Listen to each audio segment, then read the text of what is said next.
Épisode 4. La bureaucratie, la machine qui gouverne le monde. La prophétie la plus inquiétante de Max Weber. Fermez les yeux un instant. Imaginez que demain, plus aucun fonctionnaire ne se présente au travail. Plus de mairies, plus de tribunaux, plus d'hôpitaux publics, plus d'administration fiscale, plus de délivrance de passeports. En quelques jours seulement, un pays moderne serait paralysé. Pourquoi? Parce que, selon Max Weber, le véritable pouvoir des sociétés modernes ne réside plus dans les palais présidentiels. Il réside dans une immense machine invisible, la bureaucratie. Avant de poursuivre, si vous aimez comprendre les mécanismes invisibles qui gouvernent nos sociétés, abonnez-vous à la chaîne. Chaque épisode vous fera découvrir les plus grands penseurs de l'histoire de manière claire, accessible et fidèle à leurs idées. Pour beaucoup, la bureaucratie évoque les formulaires, les files d'attente ou les démarches administratives. Pour Weber, c'est bien plus que cela. La bureaucratie est l'organisation la plus efficace que l'humanité ait jamais inventée. Chaque fonction possède une mission précise. Chaque décision suit une procédure. Chaque employé connaît exactement son rôle. Personne n'agit selon son humeur. Tout repose sur des règles. C'est cette organisation qui permet à un État de gérer des millions de citoyens, mais aussi à une banque, une université ou une multinationale de fonctionner chaque jour. Sans bureaucratie, aucune société moderne ne pourrait survivre.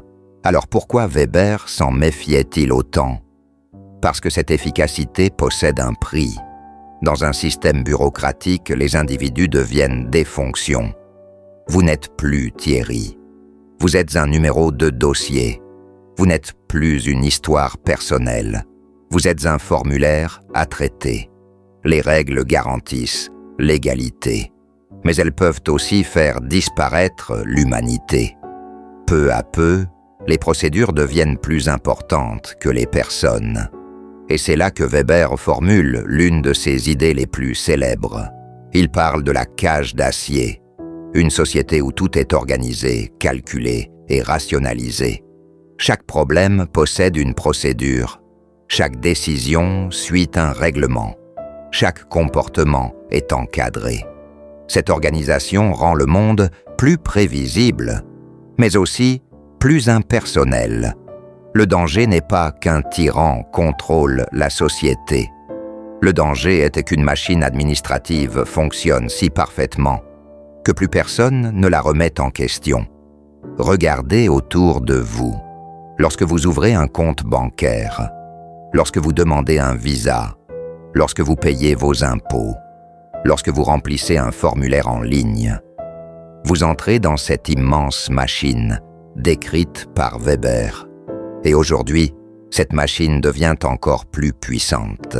Les algorithmes prennent certaines décisions. L'intelligence artificielle trie les candidatures. Les logiciels attribuent des crédits. Des systèmes automatisés évaluent des millions de dossiers en quelques secondes. Nous pensions que la bureaucratie disparaîtrait avec la technologie. En réalité, elle est devenue numérique. La question posée par Weber est donc plus actuelle que jamais. Comment préserver la liberté dans un monde gouverné par des règles, des procédures et des algorithmes? Comment éviter que l'efficacité ne remplace complètement le jugement humain?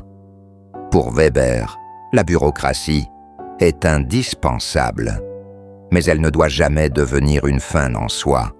Les institutions doivent rester au service des citoyens, jamais l'inverse. Plus d'un siècle après sa mort, cette réflexion résonne avec une force extraordinaire, car nous vivons dans un monde où les décisions sont de plus en plus prises par des systèmes que presque personne ne comprend entièrement. Mais une autre question apparaît.